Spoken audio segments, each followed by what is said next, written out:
Ram Namo Bhagavate Vasudevaya. Om Namo Bhagavate Vasudevaya. Om Namo Bhagavate Vasudevaya. Jai. A gente começa com Om Shabbat Salabhakti Pramod Purusha. Está falando das características do Guru, né?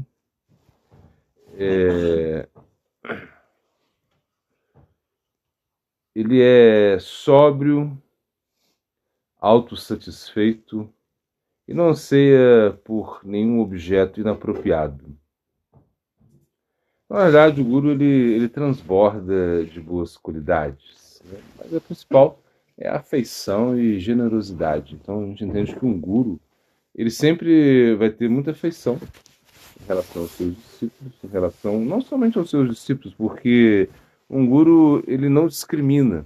O Guru é um princípio universal, ou seja, o Guru, como a gente sempre fala, o Guru não é uma pessoa, o Guru é esse princípio que nós tanto precisamos, né? Porque nós não conseguimos realmente perceber Krishna, de ver Sakshat Nahita Te Guru Chaitarupa Siksha Guru Krishna Mahanta Swarupa. Então o verso fala, você não consegue perceber a presença da superalma, você não consegue perceber essa voz interna. Então, por isso o Guru ele vem. E ele vem a dar instruções. Ou seja, o Guru significa aquele que está dando instruções, né? Por isso ele é afetuoso com os seus discípulos, né? Então, por isso que ele realmente quer dar um norte, ou seja, ele quer dar uma direção à sua vida. Isso é Guru. Então, por isso, quando a gente entende que Krishna está muito preocupado com a gente, né? Tad Vignanartam Sagurum Vikache Samiti Paniti Shrotyam Brahmanishtam. Então, quando você desenvolve esse desejo realmente de buscar a verdade, e você vai buscar a verdade em um local muito apropriado. Então, vai chegar um momento que isso vai acontecer, ou seja, acontece com todo mundo, né? De uma maneira geral. E todo mundo, em algum momento da sua vida, busque por uma ajuda superior. E essa ajuda ela vem na forma do Guru. Então, Guru é essa misericórdia que nós temos, né? Por quê? Porque ele possui uma mente pura. Como a gente vê esses dias, a mente pura significa essa mente determinada em ajudar, essa mente determinada em se sacrificar. Então, o Guru ele tem que ser esse exemplo na nossa vida. Aquele que realmente nos ajuda, aquele que nos empolga para a vida espiritual. Quando a gente vê os Padre Bhakti de Guru Bhadan Chamaraj, né? Srila Tripurari Goswami Maharaj, enfim, todos esses gurus, eles são como esses exemplos que a gente tem, né? São exemplos vivos, de uma misericórdia muito forte. Por quê? Porque simplesmente a presença deles essa presença possibilita que a gente pratique vida espiritual, que a gente, mais uma vez, a gente se entregue a esse aspecto superior. Então, o Guru é isso, o Guru é como um catalisador, né? Você tem uma substância e ela precisa de um acelerado, e o Guru é o que te acelera. Então, na verdade, ele que vai falar, vai. E faz isso, porque realmente isso é a única coisa que você pode fazer para a sua vida que vai dar certo. Por quê? Porque nessa vida nada vai dar certo. Essa é a verdade. Nada vai dar certo. Nada. Ainda que você construa, né? Por exemplo, quando a gente via, né? Eu lembro uma vez, o Swami Maharaj Prabhupada, ele falava assim, tá, esses arranha-céus, ele estava em Nova York, imagina, devia estar bem surpreso com o que estava vendo, que a Índia, né? Naquela época, ainda hoje ainda é assim, mas naquela época muito menos desenvolvida, né? quando ele chega nos Estados Unidos e vê esses prédios, né, em Nova York, essa coisa toda, ele diz, as pessoas que construíram esses prédios provavelmente já não estão mais aqui. Ou se estão, provavelmente elas vão desaparecer antes desses prédios, né? Era um pensamento que ele tinha, né? E realmente tudo que é material é efêmero, tudo que é material realmente não tem muita importância. Então você nasce e é como se você estivesse aí se debatendo. Você imagina, você está se debatendo e daqui a pouco você morre. É uma coisa assim. Claro, você vai viver, vai fazer muitas coisas, vai construir, mas são coisas realmente que não têm tanta importância assim.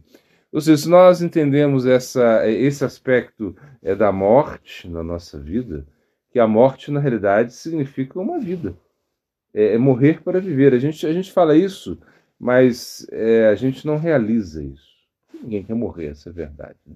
Se eu falo para você, você vai ter uma semana de vida, agora você vai ficar lá. Você tem uma doença aí, sei lá, um câncer no pâncreas, sei lá, alguma coisa assim, você vai ter um mês de vida, cara, você vai ficar chateado, né? Todo mundo vai ficar chateado, todo mundo quer viver, ou seja, Por quê? Porque isso faz parte da alma. Só que o corpo material, ele não vai permanecer. Não vai. Mas como nós temos muito apego ao corpo material, nós estamos muito envolvidos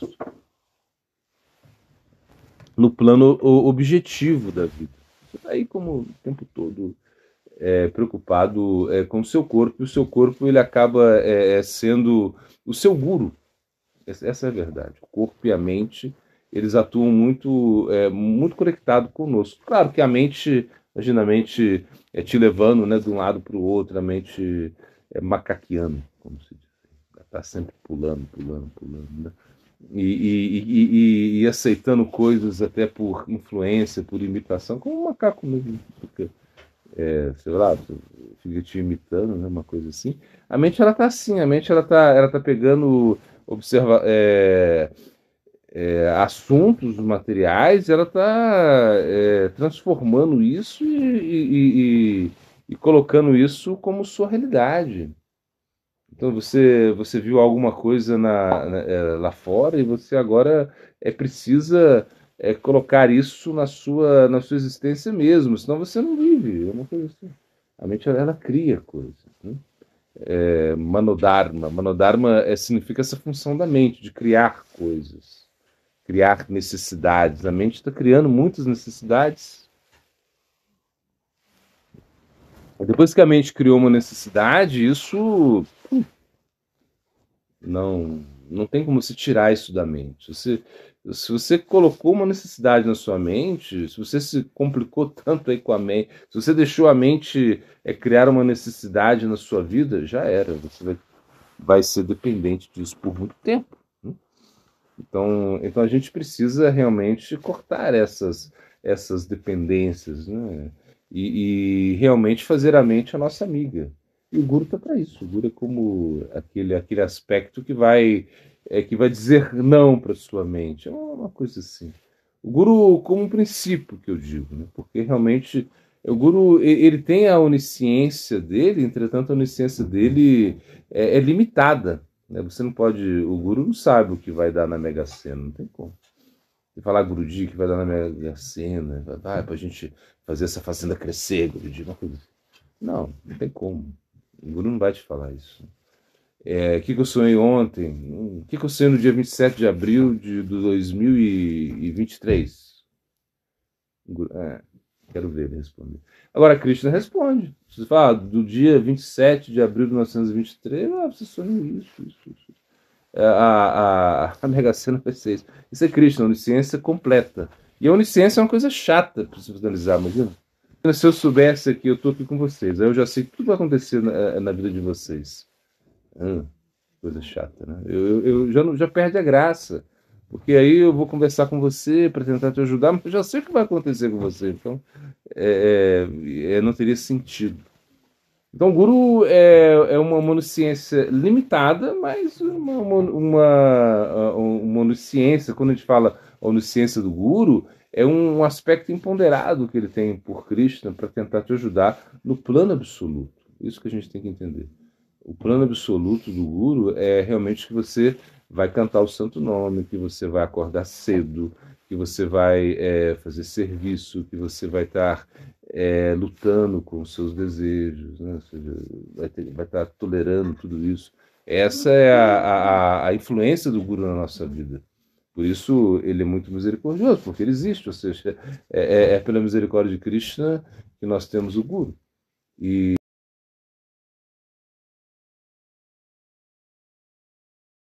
qual a relação de Rupa Goswami com Raghunath Das? Bom, a gente pode entender o quê? Que Rupa Goswami ele tinha um cargo no governo muçulmano, no governo que a Índia foi dominada, né, pelos muçulmanos, pelos mongóis, enfim, aquele era um momento assim de muita opressão à cultura hindu. E Rupa Goswami com Sanatana Goswami e Diva Goswami, eles têm uma relação familiar. O Sanatana Goswami é o irmão mais velho de Rupa Goswami. E Anupama é o irmão mais novo de Rupa Goswami, pai de Diva Goswami. Então eles têm essa relação. Agora, quando a gente pensa em Raghunath Goswami, Raghunath Das Goswami, eles não tinham uma relação. A relação que eles tinham, assim, por exemplo, era como eles estavam envolvidos. A família de Raghunath Das Goswami também estava envolvido com o governo, com, com, com os invasores, né, podemos dizer assim, que estavam invadindo a Índia, oprimindo a Índia nesse momento. E eles tinham uma relação, claro, porque quando os muçulmanos eles invadiam, né, ou seja, eles tentavam dominar tudo, não somente territórios, mas a cultura também. Eles tentavam impor a cultura deles e, de certa maneira, oprimir a cultura dos povos locais, apesar que eles deixavam que eles praticassem, mas sempre colocando a cultura, né, deles como superior. Ou seja, era um povo invasor, um povo guerreiro, um povo que realmente tinha esse desejo de conquistar, dominar. Então, Raghunath Das Goswami ele tinha uma relação também com o governo muçulmano, porque o pai dele e o tio, né, eles trabalhavam com o governo muçulmano, né? Govardhana, né? O tio, né? Govardhana, uma coisa assim. Esqueci o nome do pai do tio. Um é Govardhana, não sei se é o pai ou seu tio. Enfim, eles tinham essa. Ele era. Então, ele era de uma família muito rica, muito rica, muito rica. Assim, riquíssimo. Dizem que a opulência de Raghunath Das Goswami equivale à opulência de Indra. Era considerado muito rico, imagina. Não sei se era tipo o Bill Gates da época, mas era uma pessoa muito rica, muito rica, muito rica. Só que ele tinha se encontrado com o Chaitanya Mahaprabhu. Na verdade, o tio dele, o tio,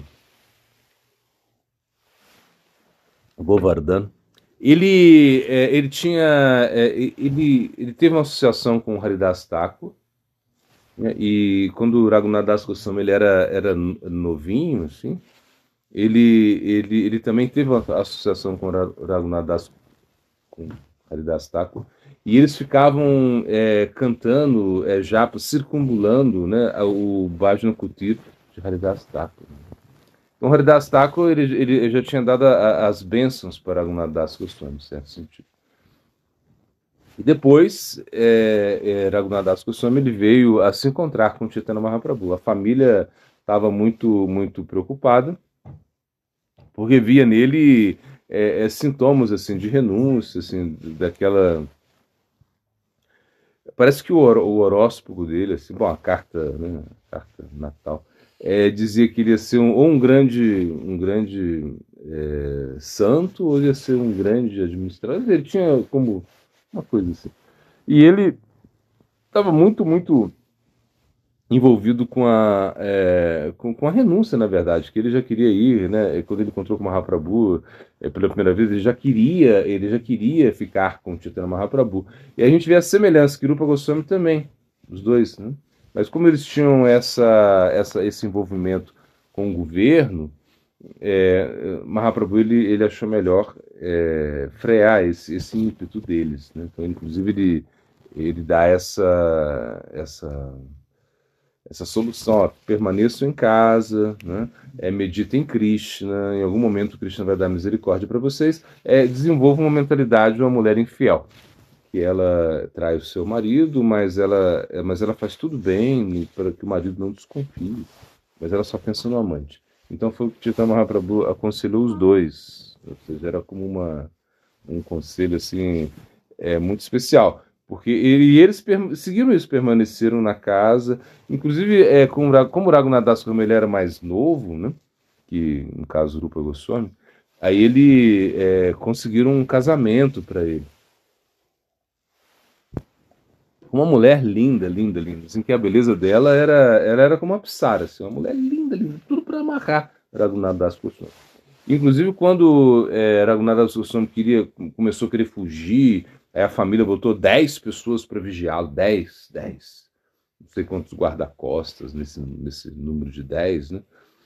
Tinha um médico, tinha um psicólogo, tinha não sei o que, sei lá, uma coisa assim. Tinha cozinheiro. E estavam sempre 10 pessoas andando com você, para você não fugir. Era uma coisa assim. Além dele ter essa esposa. Enfim, aí um momento o pai de Raghunath Goswami pensou assim: a gente tem que acorrentar ele, amarrar ele, né, para ele não fugir. Porque eles sabiam que ele ia fugir. Acho que a mãe falou: não, mas se a gente. Tanta riqueza, a gente botou tem essa moça linda que casou com ele aí, isso não está prendendo ele, você acha que algemas vão prendê-lo? Né? E até que. E com o Rupa Goswami também havia uma situação diferente, mas ele acabou se desvinculando, né, mais rapidamente do governo, e Sanatana Goswami ficou. E Rupa Goswami foi a Jagannatha Puri, né, se encontrar com Chaitanya Mahaprabhu, estar ali. E quando também, aí vem Raghunath Goswami logo em seguida, uma coisa assim, e também vai. Só que Rupa Goswami, ele não ficou em Jagannatha Puri, ele não ficou. Então, Rupa Goswami, ele vai para Vrindavana para realmente estabelecer a vontade de Chaitanya Mahaprabhu, que era que ele escrevesse livros, que ele descobrisse templos, que ele estabelecesse, né, o princípio. Ele é o nosso acharya que nos dá. Não, Rupa Goswami. Rupa Goswami? Abideya Tattva. Então, Rupa Goswami ele tem isso. E isso é muito importante, né? Ou seja, na nossa linhagem. E ele construiu esse templo, né, de Radha Govinda, que é um templo assim, muito lindo. Um templo que tinha 7 andares, parece. E uma arquitetura assim incrível. Hoje, quando você vai, ele tem acho que 3 andares, parece, né? 3. 2,5. Foi os muçulmanos destruíram esse templo. Destruíram. E esse templo era visto de Delhi. Imagina. Que são 200 quilômetros, mais ou menos. Ele era avistado de Delhi, esse templo. Muito magnífico templo, né? E isso foi obra de Rupa Goswami. Raghunath Das Goswami é nosso Prayodhanacharya. E ele, claro, quando eles estavam em Jagannatha Puri, porque Rupa Goswami não ficou em Jagannatha Puri. O Raghunath Das Goswami permaneceu ali. Então, quando Mahaprabhu, como o Prayodhanacharya era Raghunath Das Goswami, ele queria receber instruções de Mahaprabhu. Mas Mahaprabhu tinha colocado ele aos cuidados de quem, gente? De Swarupa Damodara. Swarupa Damodara, né? Que é Lalita. É Lalita, né? É Lalita. Então Mahaprabhu colocou ele aos cuidados, né? Mas Raghunath Das Goswami ele queria instrução de Mahaprabhu, queria. Falou, nossa, eu vim aqui, abandonei tudo. E foi uma coisa muito interessante porque ele no momento que ele chega, né? Ele vai pelo lado. Na verdade, quando ele foge, quando ele consegue fugir, no momento que o Raghunath Das Goswami consegue fugir, ele não vai para Jagannatha Puri direto, né? Assim, porque o pessoal, ele vai para outro local, ele entra na floresta. O Raghunatha Goswami faz uma aventura, assim. Aquilo era uma floresta cheia de tigres, de animais assim peçonhentos, uma coisa assim. Mas Raghunatha Goswami chegando lá em Jagannatha Puri, de uma maneira ou outra. Aí a família descobriu. Já não tinha jeito de fazer mais nada, então eles levaram. A família mandou algumas pessoas para cuidar dele, e coisa que ele não aceitou, mas ele começou a aceitar Mas tinham pessoas lá que não estavam com ele diretamente, mas estavam dando dinheiro para ele. Ele fazia festivais para os devotos. Até que o Mahaprabhu falou: olha, o Mahaprabhu não estava. Aí, um momento, o Mahaprabhu não estava feliz com isso. E aí ele rejeitou o dinheiro da família. E aí o Mahaprabhu ficou feliz, começou a ficar feliz com ele. E aí ele começou a mendigar no portão ali do templo de Jagannatha, né, num dos portões, a mendigar. E ele mendigava, e de repente ele percebeu também que isso não era bom. E quando ele deixou de mendigar, Mahaprabhu ficou feliz. Ele falou: não, ele estava como tipo uma prostituta, né?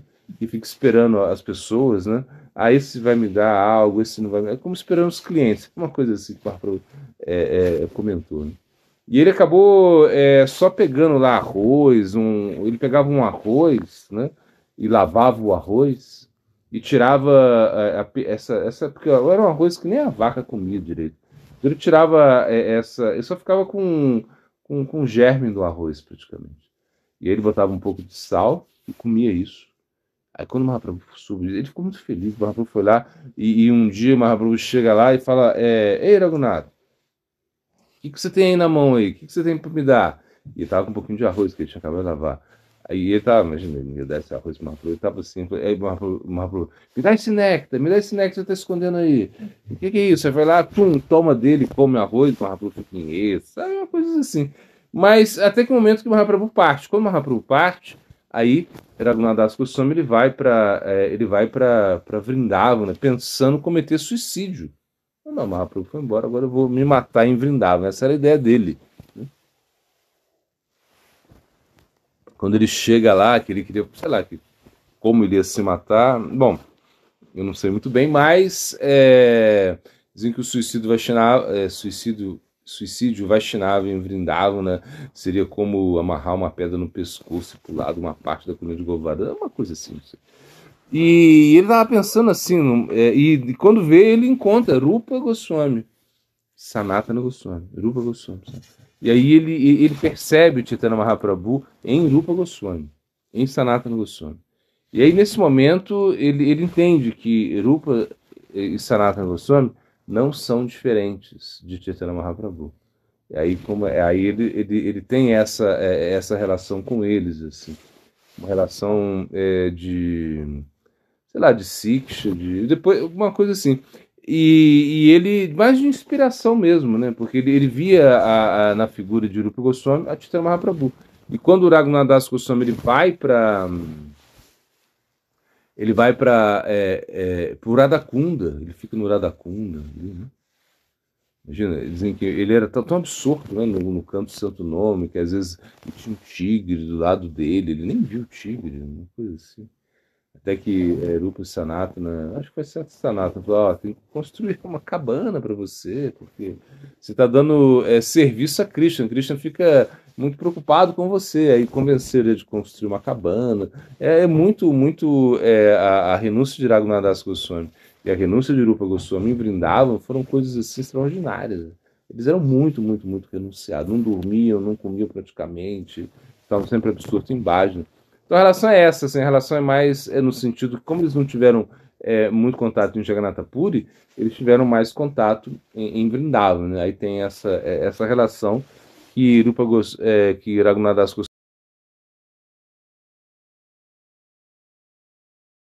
Então durante o Gora Gayatri, se você medita em Chaitanya Mahaprabhu como Sannyas, né?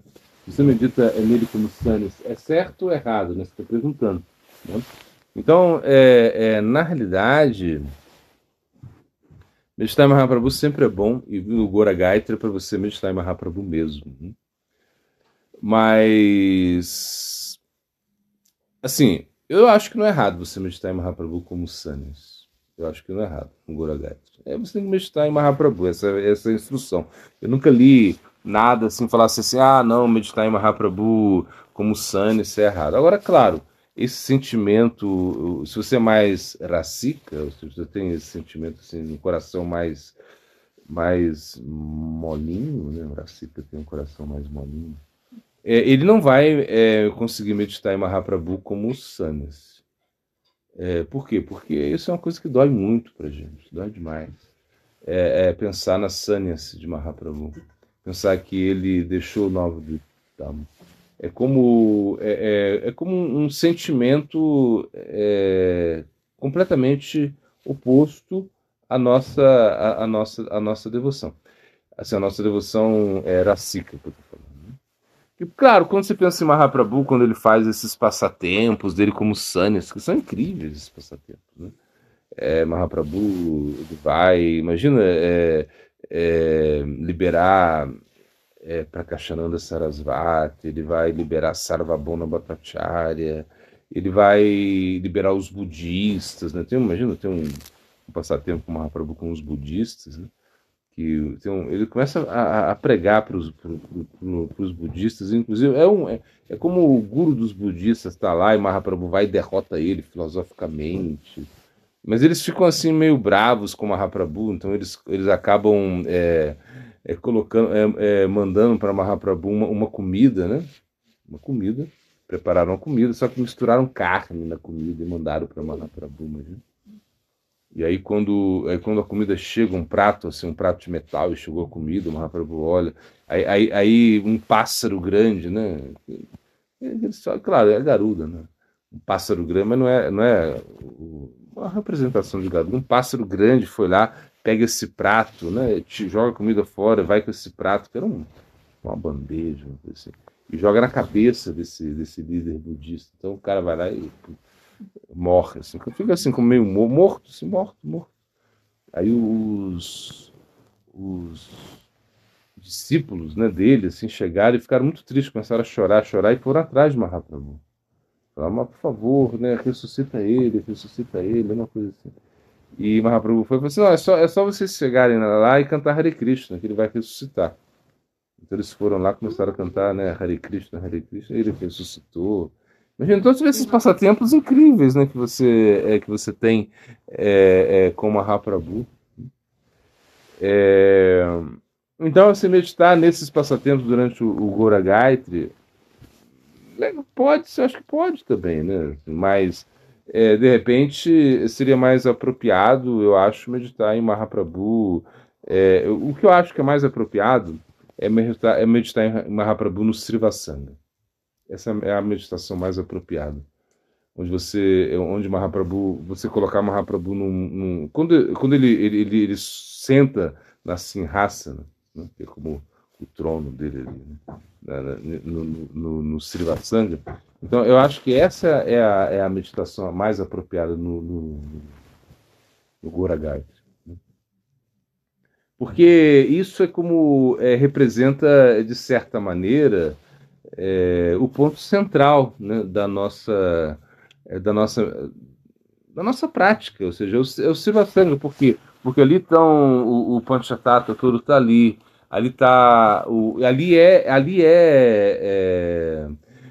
Gupta Vrindavana, é o Vansivata, na verdade, imagina, o Srivasanga, quando você vai no Srivasanga, você tem que entender que você está no Vansivata, como se você estivesse no Vansivata.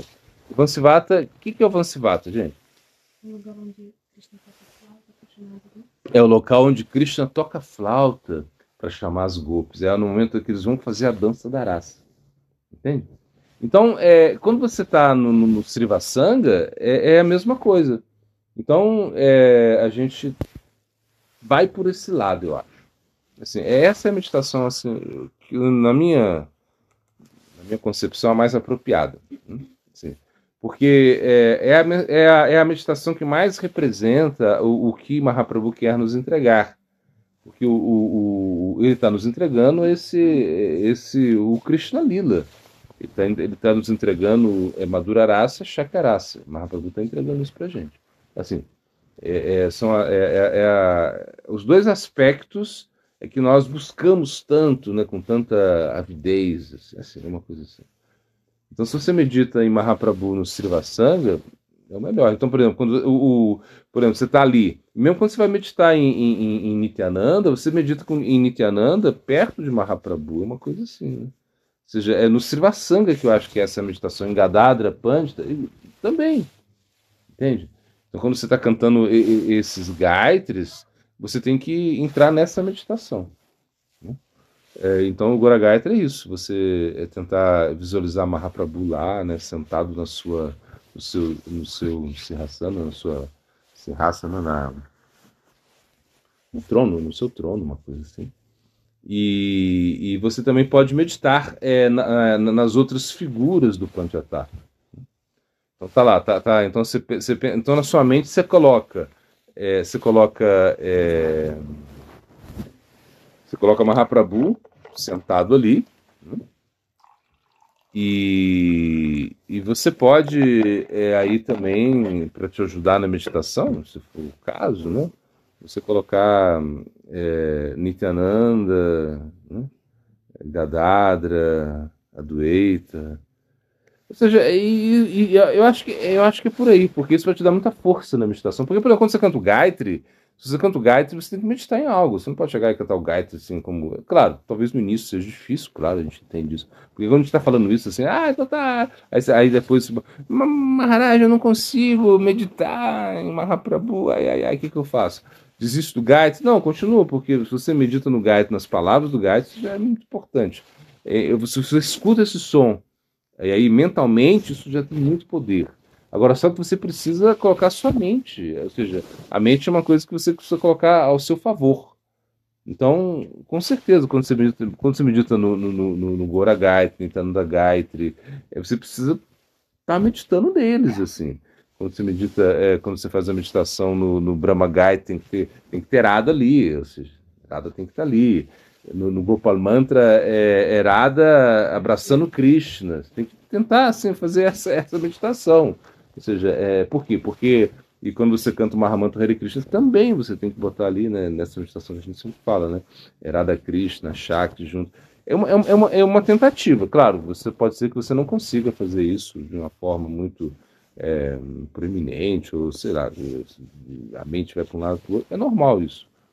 Mas eu faço assim, ou seja, na verdade eu tento fazer assim, no sentido de Mahaprabhu no Srivasanga, que é a melhor meditação. E aí você pode, como eu falo, te auxiliar com o.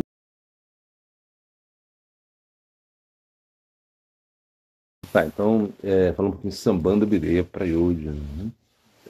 Veda Shastra Kahe Sambandha Videya Prayojana. Krishna Krishna, né? Prema Dina Mahadana, mais ou menos isso? Krishna Krishna Bhakti Prema Tina Mahadana. Ou seja, né, essas três riquezas que nós temos, né? E a Sambandha, então fala que os Vedas eles estão entregando para a gente três riquezas, né? Sambandha, Videya, Prayodhya. Então, Sambandha significa relações, isso é Sambandha. Então você entende quem é você entende que você está no mundo material. Isso é um grande problema. Por que é um grande problema no mundo material? Pelas kleshas, né? Adhyatmika, Adidhaivika, Adibhautika. Imagina, os três kleshas assim, que estão te castigando. Então são misérias, né? Kleshas são misérias causadas pela sua mente, seu corpo, outras entidades vivas, agentes da natureza, enfim. É uma coisa assim, muito miserável. E você precisa entender que Sambandha é como o conhecimento inicial que você tem que ter. É como, por exemplo, você vai viajar de avião para um país. Então Sambandha é você pensar como? Bom, eu tenho a passagem, eu tenho já está aqui no meu celular, e agora eu preciso pegar um táxi para chegar no aeroporto, tem que chegar a tal horário, fazer o check-in, coisas assim. Isso é Sambandha. é como um conhecimento preliminar para você sair, para você começar. O Sambanda ele vai te ajudar é o começo, mas você já sabe aonde você vai chegar e como você vai fazer, entende? Então, aonde você vai chegar é o quê? Para Yodhya. Você vai chegar. Qual é a nossa meta? A gente quer chegar aonde? A gente quer chegar no Brahman? Não. Você quer se fundir em Paramatma? Também não. Você quer ter uma relação com Krishna. Dasya Prema. Você precisa servir Krishna de uma maneira amorosa. Isso é para Yodhya. Então você já sabe aonde você vai chegar. Agora, como a gente vai chegar? Isso é Abhideya. Como? Ou seja, os meios. Abhideya são os meios. Então você vai Shravana, Kirtana, Vishnu, Smarana, Padaseva, Archana, Vanda, Dasya, Sakya, Atmaniveda. Imagina, são 9 atividades assim, mais importantes do serviço devocional e você vai ter que praticar essas atividades. Claro, a mais importante é o canto do santo nome. Tá bom, é verdade. Mas você precisa saber também como você vai cultivar a sua consciência para que 24 horas por dia você possa estar conectado com Krishna. Então, isso é Abhideya. Então, a deidade regente de Sambanda é Radha Madan Mohan, que é a deidade Sanatana Goswami. A deidade Sanatana Goswami. Então, aí se diz que essa deidade, ela foi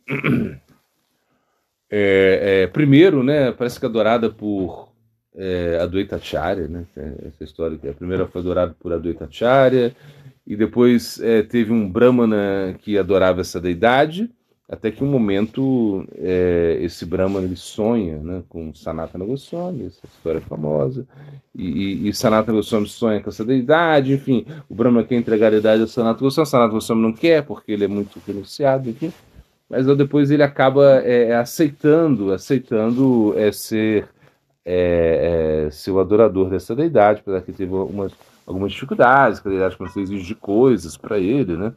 E queria que eu só fazia um chapate sem sal para a deidade falou, não, coloca um salzinho aí, por favor, e não aguento mais comer esse chapate, e o Sanatana Goswami brigando com ela, não, se você quer sal no chapate, depois você vai querer ghee, depois você vai querer doce, enfim, esse templo, ele acaba sendo construído por uma doação de um grande comerciante, assim, que viajava no navio e que justamente ele estava transportando sal, era um cargueiro de sal que encalhou no Jamuna, né? E ele não sabia o que fazer, e fala, Sanatana Goswami é o cara, vai lá e pergunta para ele o que tem que fazer. E Sanatana Goswami, enfim,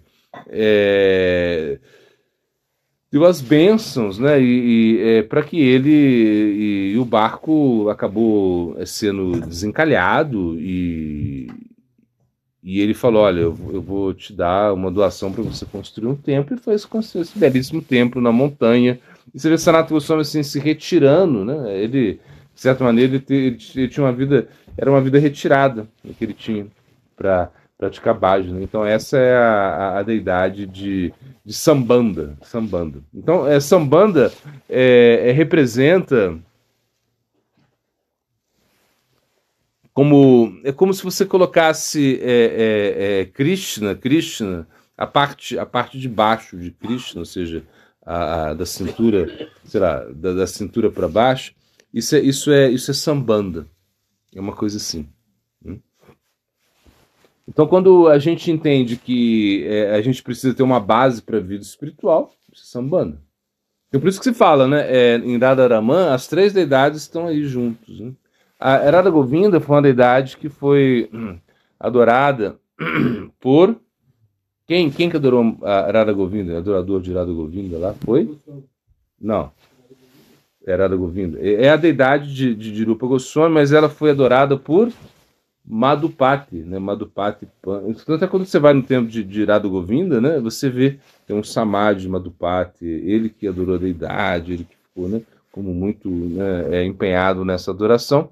E claro, a gente entende que como é a deidade que representa o Abdeia, ou seja, Abdeia Tato, né? Então no Gayatri, como estava explicando, você vai ter que ter, como a gente explicou ontem, né? O ideal é isso, que você, quando está cantando Gayatri, o Kama Gayatri, né? Você tenha essas deidades, né? É, não, Erada Govinda, perdão, falei Dirupa Goswami, Erada Govinda, né? Erada Govinda. É a deidade de Irada Govinda? Eu falei Irada Govinda ou Irada? Não, Irada Govinda, isso mesmo, Irada Govinda. Irada Govinda. Que é Yoga Pit. Yoga Pit. Então, ou seja, quando você pensa no local mais importante, o local central de Vrindavana, o Yoga Pit de Vrindavana é Radha Govinda, que é a deidade, e aonde você vai ter que você vai entender que você vai entender o quê? Que você vai orar para essa deidade para que te dê a capacidade de praticar, ou seja, isso é Radha Govinda. Foi adorada por Madhupati, Radha Govinda, mas ela é o templo de Irada Govinda, construído por Rupa Goswami, enfim, toda essa história. Irada Gopinata, que é a deidade Prayodhana, que é a deidade que foi assim, que Raghunath Das Goswami representa essa deidade. Ele tem, ou seja, por quê? Porque ele é Prayodhanacharya. Então a gente quando vai fazer essa meditação, a gente tenta, no Kama Gayatri, no caso do Gayatri, você vai tentar dividir essa meditação em três, assim. Claro, como eu falo, é muito difícil fazer isso. É muito difícil. Ou seja, é melhor você meditar em Radharaman. Então, Radharaman, que a gente já contou a história ontem, né?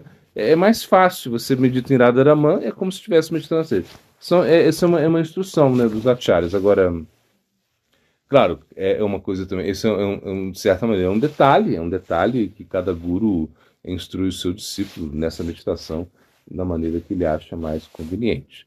Mas é mais ou menos isso. Então, Prayodhana é a meta, Radha Govinda, representando aí, Radha Gopinata, e Radha Govinda é Rupa Goswami, e Radharamana é Sambanda. Então é como tem quando você pensa, é como se você colocasse essas três deidades numa só, né? E que isso representando Radharaman, é uma coisa assim, Radharaman representa essas três deidades. Então, como se você fosse. Até teve um neto de Krishna, nunca é o nome dele, esqueci. Brajanaba, né? Brajanaba. Ele esculpiu uma deidade, né? Uma coisa assim, e que tinha os três aspectos, esses três aspectos de Radha Madamoha, Radha Govinda e Radha Gopinata. Ou seja, aí tem uma história, assim, que eu não me lembro muito bem, mas é mais ou menos isso. Ou seja, o Sambandha Videya Prayodhana representando os nossos acharyas, né? Como de Sambandha, Sanatana Goswami, de Abhideya, Rupa Goswami, de Prayodhana, Raghunath Das Goswami.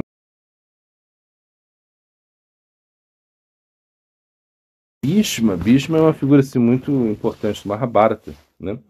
Bhishma. Ele era, antes ele era conhecido, o nome dele era Devavrata, né? Devavrata. E ele foi assim, Santanu era um rei. E ele, de repente, ele viu uma mulher muito linda lá e casou com essa mulher. Essa mulher era Ganga. Ganga era como a personificação do Ganges. Ela estava lá e Bhishma chegou, perdão, Santanu chegou e casa com ela. E aí, mas ela era muito linda, porque era uma mulher assim dos planetas celestiais, assim, Ganga. Muito linda, uma coisa maravilhosa. Não é como as mulheres aqui, por mais bonitas que sejam, nem comparar com a beleza dela. Ele ficou muito apaixonado por ela. E ela falou, olha, tudo bem, eu posso casar com você, mas com uma condição. Tudo o que eu pedir, você vai, você vai, você vai me obedecer. Você nunca vai me desobedecer, né? Nunca vai questionar nada, nada. O que eu falar, você questiona. Se puder. Aí falou, não, tudo bem, tudo bem.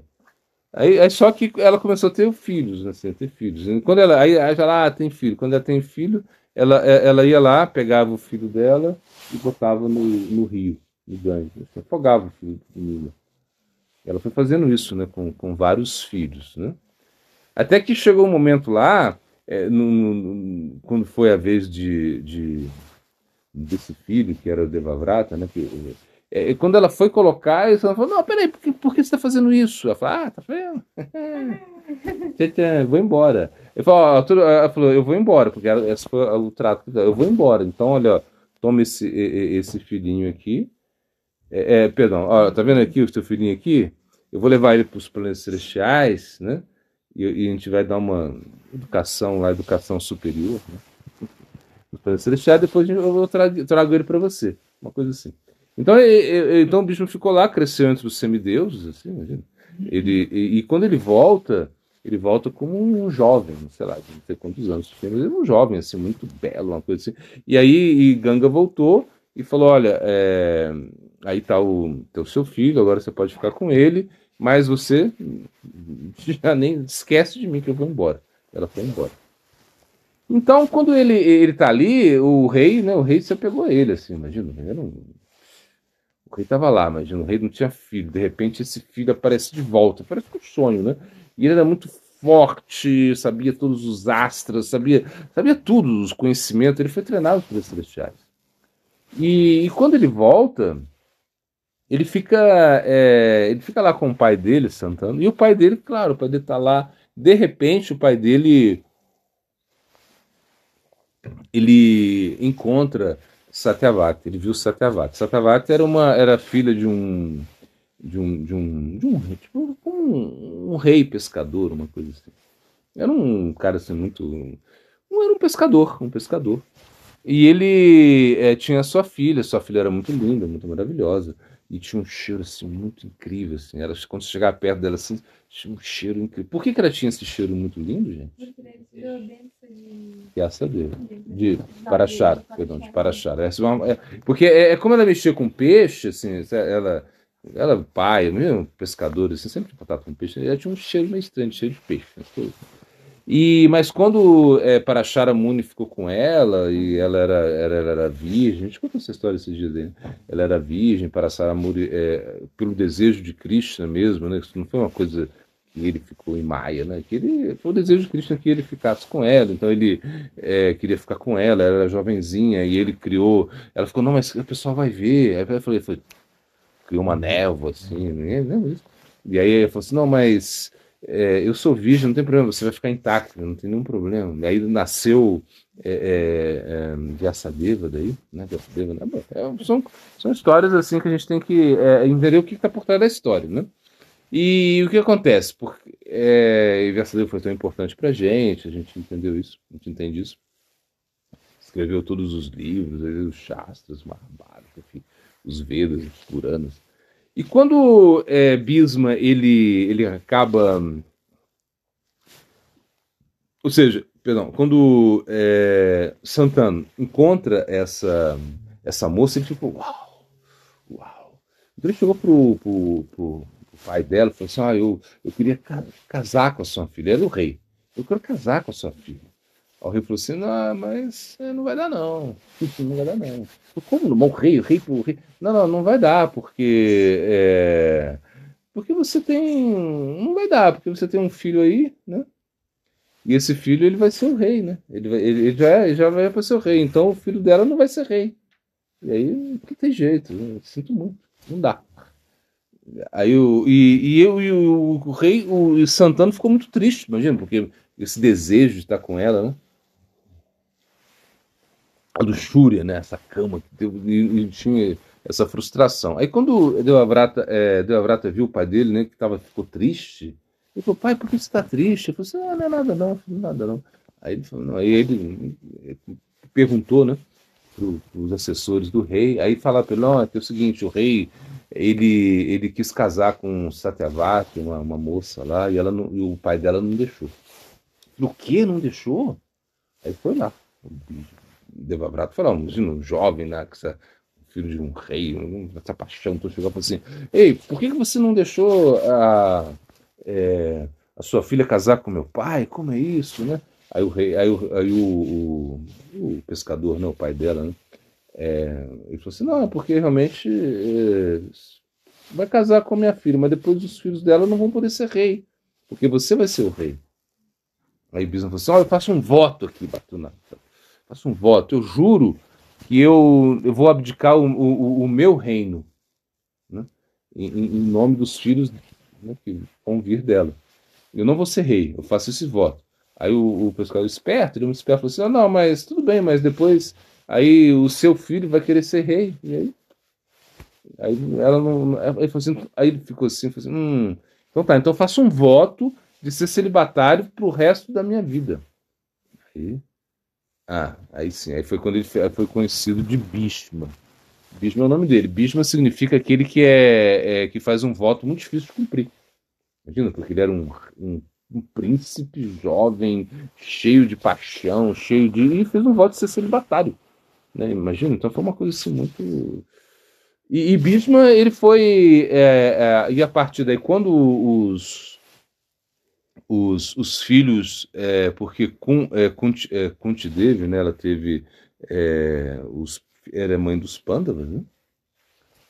E quando o Pando, né, Pando morre, né, Pando que é o marido de Kunti morre, ela fica viúva, Maitri, né? Madre também ela acaba pulando na fogueira junto com o Pando. Os seus filhos ficam meio órfãos e Bhishma que vai cuidar deles, assim, ele é o avô e ele cuida de todo mundo, ele cuida então aí você pergunta por que ele lutou contra Krishna, isso você quer saber, né? Ou seja, por que isso? É porque na realidade, em algum momento, Bhishma ele tava num papel assim, como dharmático, ou seja, ele tinha um dharma. E o dharma dele, ou seja, ele era porque na verdade eles ficaram sem reino, né? Ou seja, os pandas ficaram sem, eles eram órfãos e Bhishma ele cuidou de tudo, ele estava administrando, porque na verdade o rei um dos filhos, né, o Santanu casou com Ambalika, Amba e Ambika, né? São três que Bhishma sequestrou elas, imagina. Bhishma sequestrou elas. Porque quando fizeram lá uma cerimônia lá, acho que um Swayamvara, uma cerimônia de casamento, e não convidou. E na realidade, o que aconteceu? É que Satyavati, ela não. O que aconteceu foi que ela casou com Santanu, né? Só que eles não eles não tiveram filhos, né? Foi isso? Não tinham filhos. Não, é que eles tinham filhos, só que um morreu. Um morreu, eles tiveram dois filhos. Um morreu porque ele tinha o mesmo nome de um Gandharva, uma coisa assim, né? Esqueci o nome. E como ele tinha o mesmo nome de um Gandharva, um ser celestial assim, esse Gandharva ficou invejoso. Falou, como alguém mortal pode ter o mesmo nome? Foi lá e pum, matou o cara. E o outro era meio fraco de saúde também morreu. Então ela ficou sem ter filho. E Satyavati. Hã? Mas tinha esposas desses dois que morreram. Não. Aí Satyavati ela falou para ele, né? Você precisa fazer gerar um filho, né? Em Satyavati. Aí Bhishma falou, não, eu fiz um voto de ser celibatário, não posso gerar filho. Então foi quando Bhishma foi lá e mandou chamar. Aí Satyavati falou assim, então chama. Aí chamaram Vyasadeva, então Vyasadeva veio, né? E gerou filho nessas princesas, né? E que aí nasceu um rei que era um rei cego, Dhritarashtra. Foi né, porque uma das princesas, né?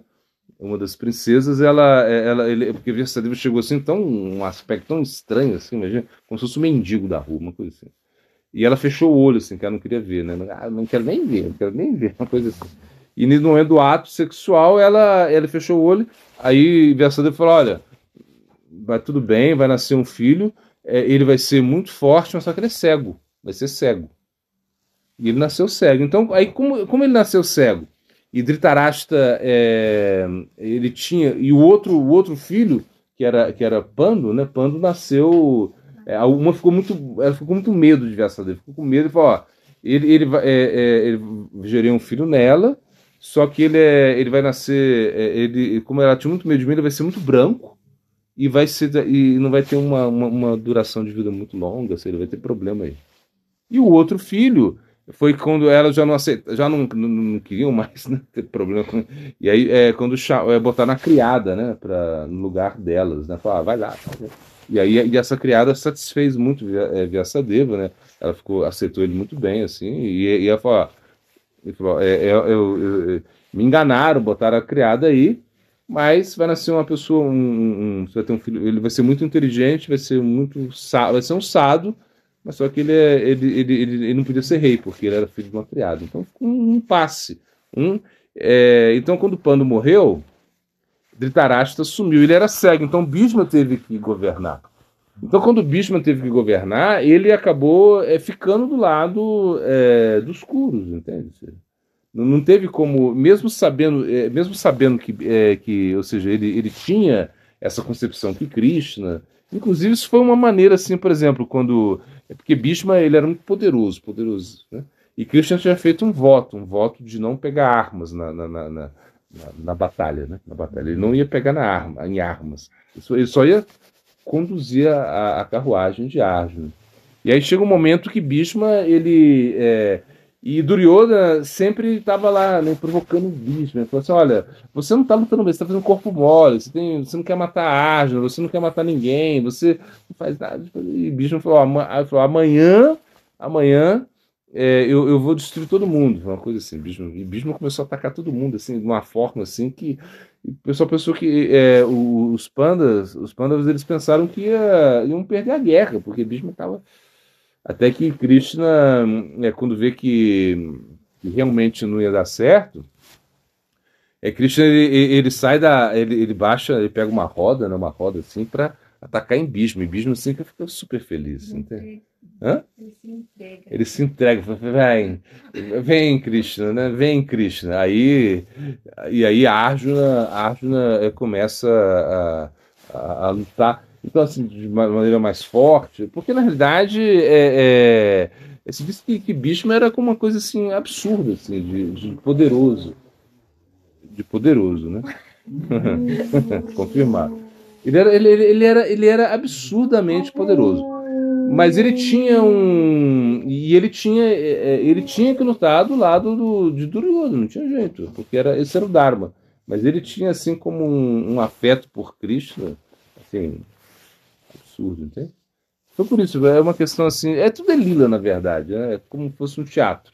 É um teatro onde o Bhishma tinha que atuar daquele lado, entende? É por isso que ele lutou. Tem isso também, ele tinha essa vontade, né? É porque, na verdade, assim, as flechas de Krishna,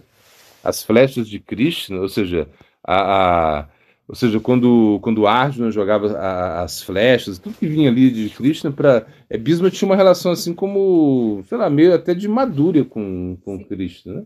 Assim, Não, é muito lindo esse filme. uma coisa assim absurda, assim. Então era um amor, assim, né? Ele estava demonstrando um amor assim, por Krishna na batalha, entende? Na batalha. Era uma relação assim muito, muito especial. A meditação de Bhishma é muito. Porque ele vê que Krishna. Bhishma não perdeu essa visão que Krishna era o objeto do amor dele, entende? Em nenhum momento, né, da batalha. Isso que você tem que entender. Apesar que era uma batalha, era uma coisa assim que quando todos os ferimentos de Bhishma, isso para ele era sei lá, era como uma manifestação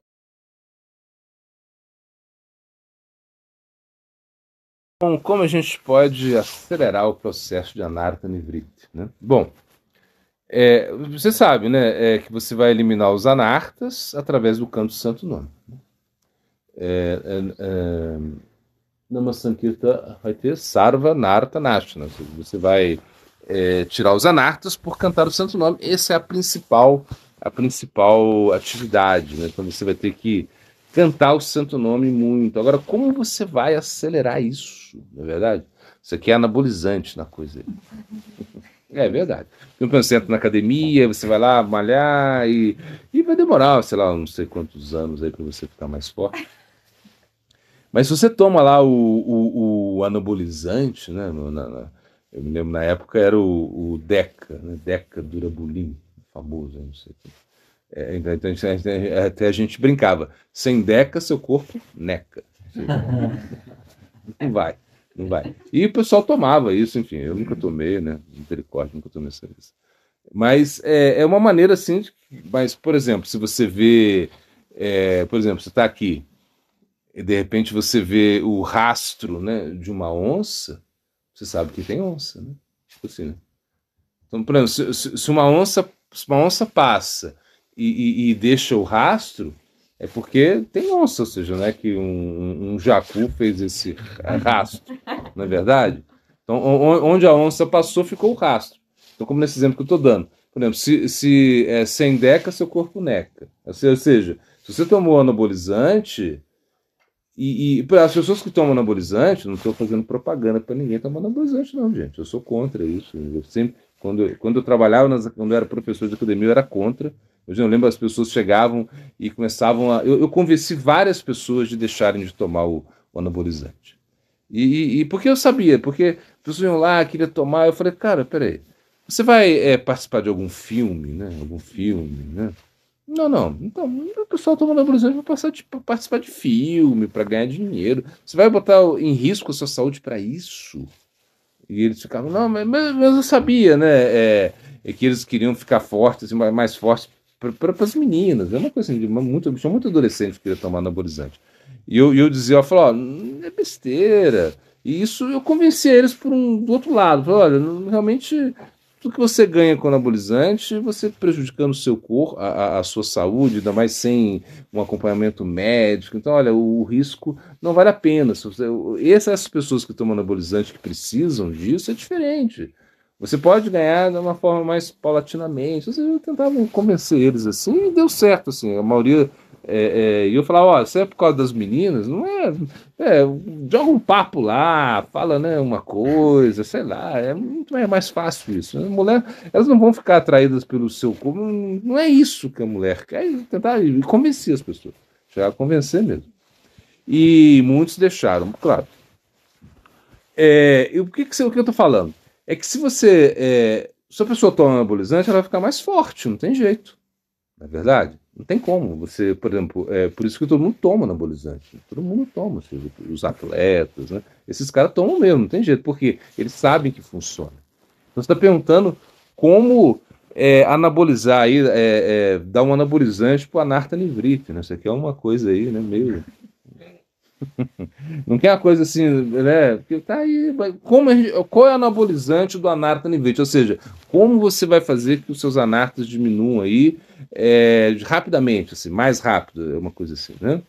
Então eu acho assim que é minha experiência, que é você fazer Ekadashi Vrasa. É você tentar jejuar completamente em Ekadashi, não beber água e tentar fazer vigília. Aí você vai botar anabolizante na coisa. Porque a coisa muda mesmo. Ou seja, porque se você faz isso. Porque o Kadash, como Srila Bhaktivedanta Narayana Goswami Maharaj ele falava, eu gostei muito do que ele falou. Ele falou assim: você tem que dar a vida por Ekadash. A vida. A vida.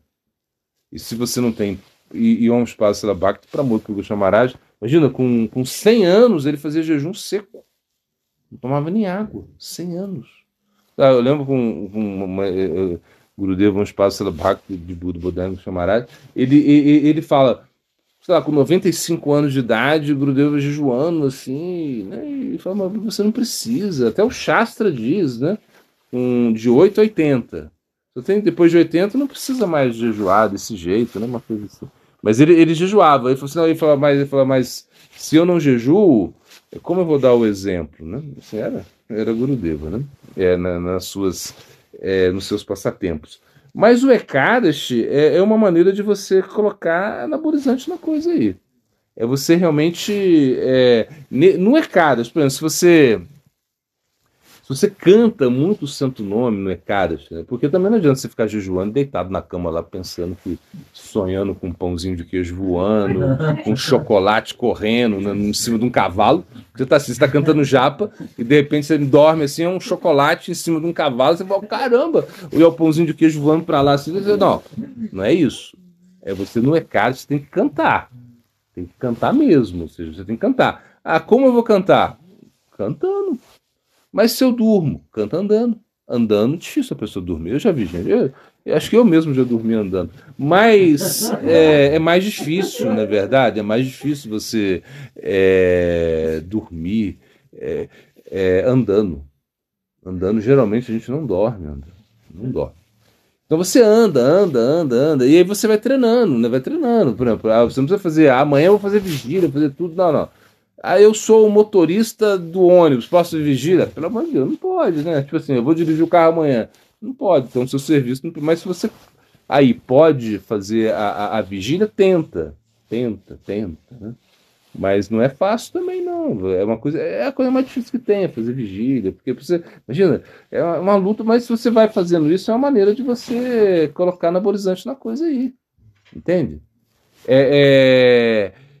Tipo assim, eu mesmo, dessa varanda, já caí várias vezes, assim, em vigília. Antes era tudo apertadinho, tipo, caí algumas vezes, assim, quase me machuquei.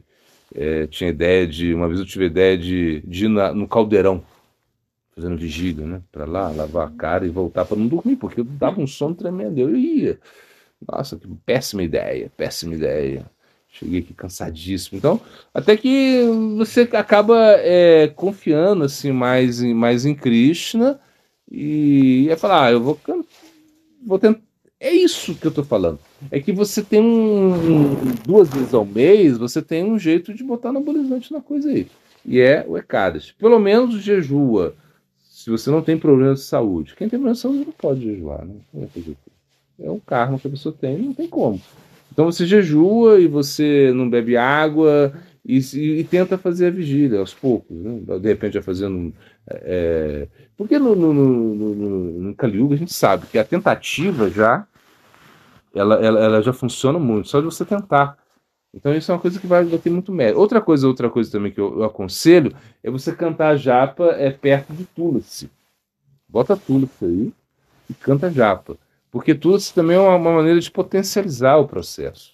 Imagina, você bota Tulasi, e Bhaktivinoda ele falou isso, né, que você deveria cantar japa perto de Tulasi. Ah, onde eu moro é muito frio, eu moro, sei lá, no Chile, não sei onde, não tem uma foto serve. Então sempre tenha o hábito de cantar japa perto de Tulasi e fazer kadas. É uma maneira de você acelerar o anartha nivriti. Não tem outra maneira.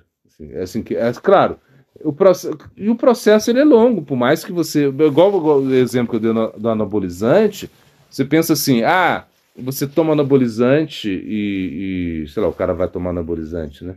E se ele não malha muito, não adianta. Tomei anabolizante, vou ficar forte assim só porque tomei anabolizante? Não. Não tem milagre, o cara tem que se esforçar, malhar, e aquela coisa chata, fazer não sei. Pro músculo crescer assim um pouco mais do que ele cresceria naturalmente, assim. Agora, para a vida espiritual, acho que vale a pena esses anabolizantes aí que eu tô falando. Kadashi e Tulasi. São dois aspectos muito importantes. Agora, é claro, o Pujari, você vai fazer vigília, como é que ele vai adorar a deidade, vai lá e derruba a deidade? É pior. Então a pessoa tem que ter um bom senso, né? Um bom senso, né? Pelo amor de Deus, bom senso. De repente tá viajando, né? Eu nunca faço vigília quando estou viajando, não tem como. Né? Você tá lá, tem que dar aula, e vai, pega o ônibus, pega o avião, você vai se estourar. Por exemplo, se você só vai fazer vigília, se você consegue ter você já tem um bom sadhana também, não é uma coisa que atropelar a coisa também não vale, não é por aí. É um processo, você tem que estar bem, acordando bem, cantando japa bem, e aí você vê, não é caro, se durante o dia você conseguiu estar bem, aí você já pode tentar um pouquinho à noite, no caso da vigília, que é muito legal. Assim, mas é uma coisa assim que aos poucos você vai conseguir, de acordo com a sua saúde, de acordo com o seu estado, né, aí como psicológico, enfim, tem que estar muito bem para fazer uma vigília. Se você estiver mal, estiver gripado para fazer vigília. Eu estava aqui com. Foi até com. Lembra disso? Prema Pala, né? Ele estava aqui, ele ia tomar Brahmachari. E eu falei assim, eu cheguei assim, ele falou, Maharaj, né? Quer tomar Brahmachari? Quer tomar Brahmachari? Quer tomar Brahmachari? Eu falei, ó, tá bom. Eu vou te dar Brahmachari, né? Aí eu falei assim, ó, e ele tinha sido um Brahmachari muito tempo aqui, viajou, isso, sei lá, pegou a bicicleta, começou a andar pra lá, pra cá, enfim. Imagina, ele queria cruzar a Índia de bicicleta. Quando eu encontrei na Índia, essa era a ideia dele. Eu falei, não, cara, você tá doido, né? Aí que ele desistiu. Mas o Brasil ele viajou, né? Sei lá, até Belém de bicicleta. O cara é doido mesmo, mas tudo bem. Mas ele queria ser Brahmachari. Eu falei, não tô falando. Eu fiquei empolgado. Eu falei, ó, vou te dar Brahmachari na vigília. Eu falei, tá. E ele falou, e aí de repente chegou Ekadashi, na vigília do Ekadashi, vou te dar Brahmachari.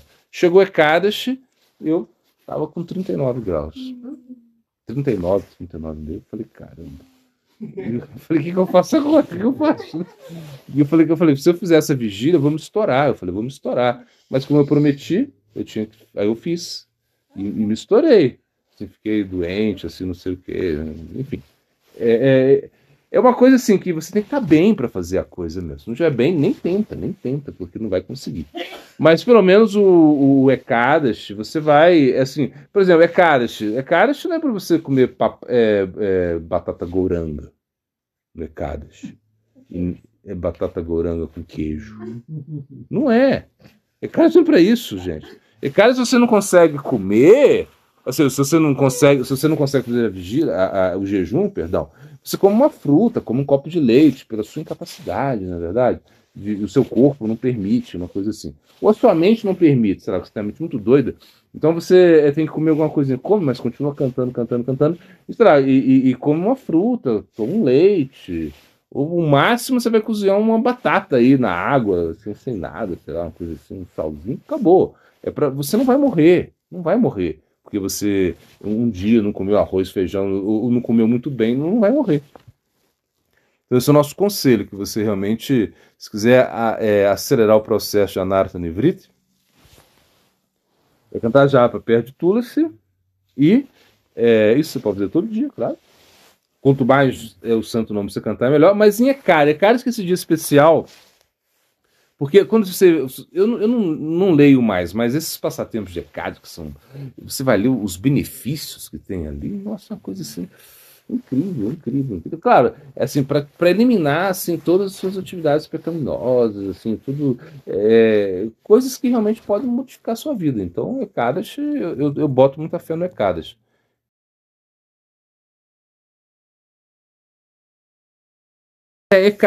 Ekadashi é o 11º dia do ciclo lunar. Então são 2 vezes no mês que acontece o Ekadashi. E Ekadashi é um dia muito especial. Se diz que é o dia do Senhor, Ekadashi. É o dia que Krishna fica muito feliz quando. Por isso que se fala, né? Ekadashi Upavasa. O verso fala, Ekadashi Upavasa. É você seguir Ekadashi, você jejuar em Ekadashi. Upavasa significa jejuar, ou também significa você estar bem pertinho de Cristo nesse dia. Então, é um dia que você vai tirar para cantar o santo nome, ler as escrituras, você vai, sei lá, mais é cantar o santo nome mesmo. Né? Canta, nesse dia é para cantar mais, é para você parar de comer nesse dia. Assim. Nesse dia a gente não come grãos. Então, se você não pode jejuar, o ideal é que você jejue, jejuar mesmo, não comer nada, nem tomar água nesse dia. Se você puder fazer isso, faça. E ao mesmo tempo cantar o santo nome. Não adianta só. Claro, você pode até jejuar. Se você não cantou o santo nome, você já recebe benefício. Você só jejua e não bebe água. Mas se você consegue jejuar, não beber água e cantar o santo nome, é com um benefício total para você. Então, Ekadashi, segundo se explica, Ekadashi é uma personalidade. Tinha um demônio, né, que chamava Mur. Mur era o nome desse demônio. E ele era um demônio que estava causando muitas atrocidades, estava destruindo os planetas celestiais, estava estourando as coisas, né? Era um demônio pesadíssimo. E ninguém conseguia, todo mundo estava morrendo de medo dele, e aí chamaram Krishna para matar esse demônio. Foi um bicho, né? E Krishna foi. E Krishna, ele foi lutar com o demônio, né? Só que Krishna não quis matar esse demônio. Quando Krishna mata os demônios, sabe que eles se fundem, né, no corpo de Krishna, mas Krishna, esse demônio ele não quis matar. Então ele começou a lutar quando ele desafiou o demônio e saiu correndo, uma coisa assim. O demônio saiu correndo atrás dele, né? E Krishna ele vai e ele deita numa caverna, assim, numa caverna. E quando o demônio chega e vê Krishna dormindo ali, de repente, do corpo de Krishna sai uma personalidade que é Ekadashi. É uma personalidade feminina, Ekadashi. E Ekadashi vai e luta com o demônio e mata o demônio, Ekadashi. Então, como nesse dia, então Krishna ficou muito satisfeito, né, com Ekadashi. E ele falou, ó, eu quero que você... Eu vou te dar bênçãos. Você matou o demônio, então o que você quer? Ela falou, ó, eu quero que meu dia seja observado. Esse dia, que é o dia do Ekadashi, é o dia que ele apareceu. Eu quero que esse dia seja observado assim, eu vou dar e que você dê bênçãos para as pessoas que observam esse dia. Então, no Ekadashi você ganha bênçãos materiais, né? Então, o que você faz Ekadashi, você vai melhorar o seu karma materialmente falando. E Ekadashi pediu também que quem observasse esse dia ia se aproximar de Krishna, uma coisa assim. Então, nesse dia, por você fazer qualquer coisa que você faça nesse dia, tem um valor muito poderoso esse dia de Ekadashi, né? Então, a gente deveria observar isso. O outro lado também é que, o outro lado da moeda é que, segundo o ciclo lunar, quando chega no 11º dia, aí, né, depois da lua, lua nova, da lua crescente, né? Ou seja, esse 11º dia nesse ciclo lunar, se diz que os corpos, a água, ela retém no nosso corpo, né? Ou seja, como nós somos, sei lá, quase 80% de água, uma coisa assim. Então você vê que as árvores também elas acabam retendo a água. A lua ela influencia, né, a seiva das árvores. A lua influencia a maré, na verdade, que é o corpo, e a lua influencia o nosso corpo também.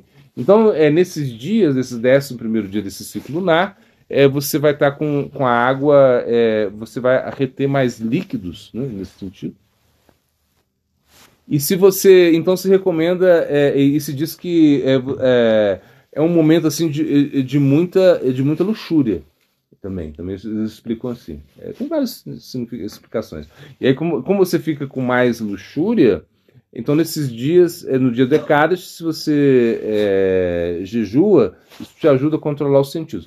Como Krishna fica com mais luxúria, você vai tentar satisfazer, Krishna vai ficar mais satisfeito com você, entende? Essa é a coisa, a cama de Krishna. Essa luxúria de Krishna faz, ou seja, se você nesse dia, né, quanto mais você vai poder, você quer satisfazer Krishna fica, mais fácil ele ficar satisfeito, porque ele está querendo o seu amor, é uma coisa assim, né? Mas então nesse dia, por exemplo, que você reteve, se você jejua, isso é muito bom para o seu corpo. É uma maneira também de, como a gente tem um fogo digestivo, né, que está sempre, todo dia tem, tá comendo. Então nesse dia, que é esse dia especial, é como um ciclo, né? O seu corpo ele precisaria assim de 2 dias no mês para você ter um descanso no seu sistema digestivo, porque está trabalhando e vem bolachinha, chocolate, tá macarronada, tá digerindo tudo. Aí se você tem esses 2 dias assim que você diminui aí a sua atividade, isso é uma coisa que purifica também o seu sistema, entendeu? Então, o jejum nesse dia também muito bom para o nosso corpo, né? Mas a gente segue mais por essa perspectiva espiritual.